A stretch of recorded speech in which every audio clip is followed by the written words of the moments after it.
السلام علیکم دوستوں تاریخ سے معلوم ہوتا ہے کہ انسانی تاریخ کا قدیم ترین پیشہ جسم فروشی تھا، جبکہ زمانے قدیم کی بڑی جنگیں بھی انہی جسم فروشی کرنے والی خواتین کے لیے لڑی گئی۔ ملکہ حسن کلوپترا کے حسن نے جنگوں کو جنم دیا تو دوسری طرف مہابھارت بھی ایک حسینہ کے لیے ہی لکھی گئی۔ برصغیر پاک و ہند میں لاہور جسم فروشی کا گڑھ ہوا کرتا تھا۔ لاہور کی مشہور ہیرا منڈی کی تاریخ اور اس سے جڑے دلچسپ حقائق جاننے کے لیے ہماری آج کی ویڈیو کو آخر تک ضرور دیکھیے گا۔ 17ویں صدی عیسوی تک شاہی مسجد کے جنوب میں واقع اس محلے میں مغل شہزادوں اور اس وقت کے ہندوستان کے رئیسوں کی یہاں شب و روز آمد سے اس کا نام شاہی محلہ پڑ گیا۔ اس وقت یہاں کی خواتین صرف رقص کیا کرتی تھی۔ طبلے پر جب طبلہ نوازوں اور ستار پر اس وقت کے بڑے سارندوں کے ہاتھ پڑتے تو رقاصائیں بھی اپنے جسم کو آزاد کر دیتی اور پھر رقص و سرور کی وہ محفل جمتی جو بڑے بڑوں کو اپنے سحر میں جکڑ لیتی۔ رقاصائیں آلات موسیقی سے نکلتی دھنوں کے ساتھ عزا کی ایسی شاعری پیش کرتی کہ ہر دیکھنے والا دنگ رہ جاتا۔ ہندوستان کے کئی نواب یہاں اپنا دل ہار بیٹھے۔ تاریخ کے اوراق پر جمی گرد کو صاف کر کے کھنگالا جائے تو برصغیر کے کئی نوابوں کی ازواج کا تعلق اسی شاہی محلے سے آ نکلتا ہے۔ ایک عرصے تک اس کا نام شاہی محلہ رہا، جو بعد میں ہیرا منڈی سے بدل دیا گیا۔ اس بارے میں دو مختلف روایات ملتی ہیں کہ کیسے شاہی محلہ ہیرا منڈی بنا۔ شاہی محلے کے نام کی تفصیل کچھ یوں ہے کہ یہاں رہنے والی حسیناؤں کے حسن سے متاثر ہو کر کسی دل جلے نے اسے ہیرا منڈی کہا، مطلب اس منڈی میں موجود ہر رقاصہ کو ایک ہیرا قرار دیا۔ جبکہ دوسری روایت کے مطابق حاکم پنجاب راجہ رنجیت سنگھ کا بیٹا سردار ہیرا سنگھ یہاں اپنی عدالت لگایا کرتا تھا، جس کی نسبت سے اس بازار کا نام ہیرا منڈی بنا۔ 17ویں صدی تک جہاں رقص و سرور کی محفل جمع کرتی تھی، وقت گزرنے کے ساتھ ساتھ یہاں کے باسیوں نے جسم فروشی کا دھندا بھی شروع کر دیا، جو وقت گزرنے کے ساتھ ساتھ بڑھتا گیا۔ پہلے تو رقاصاؤں کی بیٹیاں ہی یہاں دھندا کیا کرتی تھیں، تاہم وقت گزرنے کے ساتھ ساتھ زمانے بھر کی دھتکاری ہوئی خواتین اس محلے میں آتی گئیں اور گاہکوں کی تعداد میں دن بدن اضافہ ہونے لگا۔ روایات میں یہ موجود ہے کہ 18ویں اور 19ویں صدی میں ہیرا منڈی کی رقاصائیں جو بعد از پیشہ ور طوائفیں بن گئی، بے حد وزادار ہوا کرتی تھیں۔ یہ طوائفیں ہر آنے والے مہمان کی خوب آؤ بھگت کیا کرتی تھی اور کسی بڑے نواب کی آمد پر پورا خاندان نہ صرف گھر کو سجاتا بلکہ نواب صاحب کا شایان شان استقبال بھی کیا جاتا۔ ان طوائفوں کے ہاتھ میں رب نے ذائقہ بھی خوب رکھا تھا، جس ہانڈی میں چمچہ ہلا دیتی تو ذائقہ در آتا۔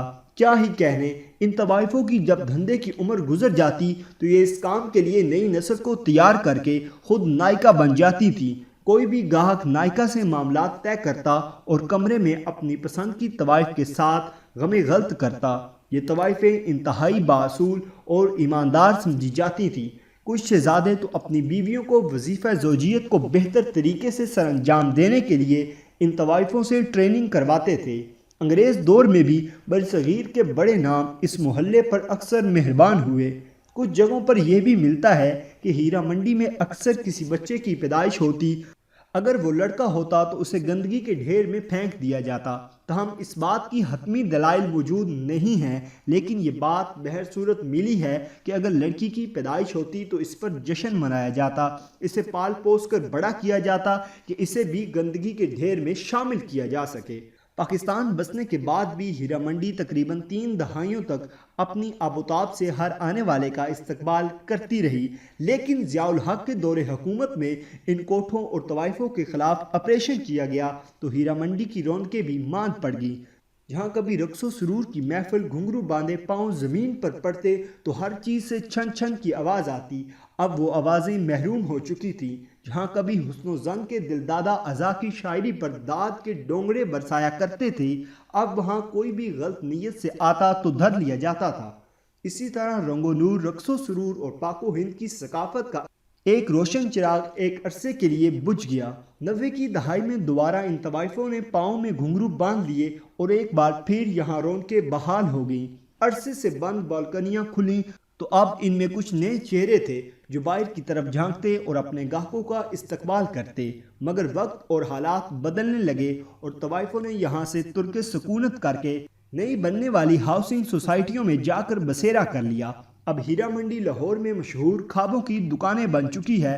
وقفانی حال بتاتے ہیں کہ آج بھی اکا دکا ایسی بالکونیاں موجود ہیں جہاں پر کوئی پری جھانک کر اپنے گاہک کا انتظار کرتی ہے، مگر جو رونق گزشتہ صدیوں کی تھی وہ اب نہیں رہی۔ ماضی میں یہ کام اس قدر عام نہ تھا، لیکن بڑھتی ہوئی بے روزگاری نے کئی بے سہارا عورتوں کو جسم فروشی پر مجبور کر دیا۔ اس طرح یہ کاروبار بڑھتا ہی چلا گیا۔ یہ بات تو طے ہے کہ اس دھندے میں آنے والی ہر عورت پیشہ ور نہیں ہوتی۔ کچھ خواتین گھریلو حالات سے تنگ آ کر بھی یہ راستہ اپناتی ہیں تاکہ اپنا اور اپنے بچوں کا پیٹ پال سکے۔ اسی طرح کی ایک عورت کی کہانی کچھ اس طرح ہے کہ ایک معزز شخص جو ہیرا منڈی کا پکا گاہک تھا مگر دل کا نرم آدمی تھا، ایک روز ایک عورت کا رقص دیکھ کر دل ہار بیٹھا۔ جب رقص ختم ہوا تو وہ چپکے سے اس عورت کے پیچھے چل پڑا جو نائکا کے کمرے میں چلی گئی۔ جب اس شخص نے ان کی باتوں پر کان دھرے تو وہ عورت نائکا سے مہنگائی کا رونا روتے ہوئے زیادہ پیسوں کی ڈیمانڈ کر رہی تھی۔ وہ شخص وہیں رک گیا اور کچھ دیر میں وہ عورت باہر آئی تو برقعے میں خود کو لپیٹ کر رکھا تھا۔ نظریں نیچی کر کے وہ وہاں سے چلی تو وہ شخص بھی اس کے پیچھے ہو لیا۔ اس کے گھر پہنچا تو بھوک و افلاس اس کے گھر کے در و دیوار سے عیاں تھی۔ وہ عورت کے گھر میں داخل ہو گیا، اس کے جسم کے منہ بولے دام دینے کی آفر کر دی۔ غربت کی ماری ہوئی اس عورت نے یہ کہہ کر اپنے جسم کا سودا کرنے سے انکار کر دیا کہ وہ پیشہ ور نہیں، اس کا شوہر مر چکا ہے اور وہ اپنا اور اپنے بچوں کا پیٹ پالنے کے لیے ہیرا منڈی میں رقص کرتی ہے۔ خدارا اس غربت کا اس طرح مذاق نہ اڑایا جائے۔ اس شخص کو اپنی غلطی کا احساس ہو گیا اور اس نے عورت کے سر پر ہاتھ رکھتے ہوئے یہ کہہ کر اس کی کفالت کا ذمہ اٹھا لیا کہ اب وہ اس کے تمام اخراجات انسانی ہمدردی کے تحت پورے کرے گا، بشرط یہ کہ وہ ہیرا منڈی جانا چھوڑ دے۔ اور اس طرح غربت سے تنگ آ کر ایک لاچار ماں کو ایک مسیحا مل گیا جس نے اس کے بیٹے کے جوان ہونے تک ان دونوں کی کفالت جاری رکھی اور اپنی اکلوتی بیٹی کو اس کے بیٹے کے ساتھ بیاہ دیا۔ یہ صرف ایک واقعہ نہیں بلکہ ایسے کئی واقعات ہیرا منڈی سے جڑے ہیں جن میں غربت سے تنگ یا زمانے کی دھتکاری ہوئی عورتوں نے اس علاقے کا رخ کیا۔ مغل دور اور اس کے بعد تقریباً 100 سال تک تو ہیرا منڈی ثقافت کا ایک رنگ تھی۔ یہاں کے کوٹھوں کی دیواروں پر نقش و نگاری یا مہمان خانوں کا فرنیچر، خاص کمروں کی سجاوٹ ہو یا طوائفوں کا لباس، ہر چیز سے برصغیر کی ثقافت کا رنگ مہکتا تھا۔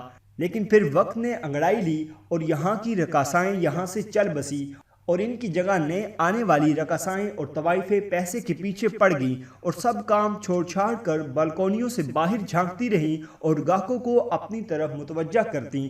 60 اور 70 کی دہائی میں تو ہیرا منڈی کی طوائفیں اقتدار کے ایوان میں براجمان صاحب اقتدار کے خاص کمروں تک جا پہنچی۔ اس عرصے کا واقعہ ہے کہ ایک سرکاری افسر جس کو ہیرا منڈی کی ایک نوجوان دوشیزہ سے پیار ہو گیا، دونوں نے بھاگ کر شادی کرنے کی ٹھان لی اور ایک روز چپکے سے نکل پڑے۔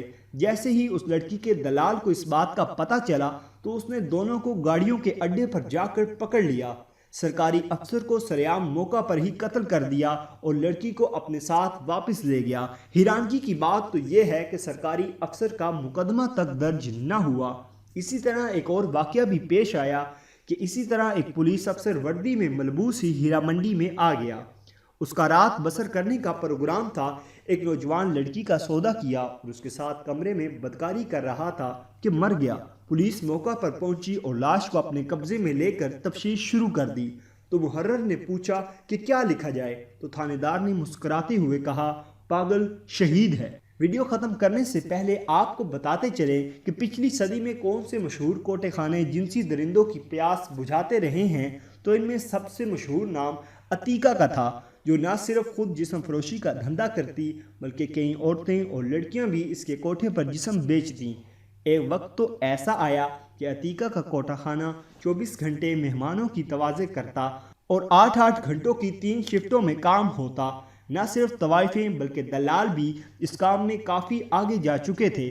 ماضی میں لاہور کا رحمانہ، سلطانہ اور فیاض مشہور دلال تھے جو عورتوں سے جسم فروشی کرواتے تھے۔ تو دوستو یہ تھی ہماری آج کی ویڈیو۔ اگر آپ کو ہماری آج کی ویڈیو پسند آئی ہو تو اس کو لائک کریں۔ اس کے متعلق اگر کوئی سوال ہو تو کمنٹ باکس میں اپنی رائے کا اظہار ضرور کریں اور ہمارا چینل سبسکرائب کرتے ہوئے ساتھ موجود گھنٹی کا بٹن بھی دبا دیں۔ شکریہ۔